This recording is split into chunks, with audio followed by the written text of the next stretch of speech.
April 11 നിത്യസഹായ മാതാവ്. 1502 April 11 ഹല്ലാറിലെ holy cross പള്ളിയിലെ പ്രദക്ഷിണം മോശം കാലാവസ്ഥ കാരണം മാറ്റിവെച്ചു.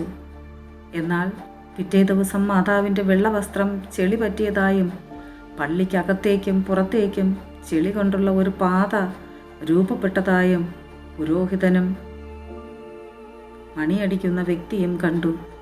മാതാവ് ഒറ്റയ്ക്ക് പ്രദക്ഷിണം നടത്തിയെന്ന വാർത്ത പുറത്തുള്ളവർ അറിയുകയും ധാരാളം തീർത്ഥാടകർ വരികയും അന്നു മുതൽ എല്ലാ വർഷവും ആ ദിവസം പ്രദക്ഷിണം നടത്തി വരികയും ചെയ്യുന്നു. ഞായറാഴ്ച പ്രദക്ഷിണത്തോടുകൂടി ഏപ്രിൽ ആദ്യ ആഴ്ചയിൽ നിത്യസഹായ മാതാവിൻ്റെ 3 ദിവസത്തെ തിരുനാൾ ആഘോഷിച്ചു വരുന്നു.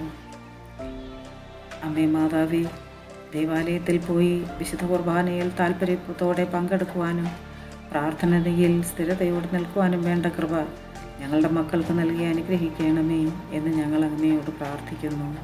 Ave Maria.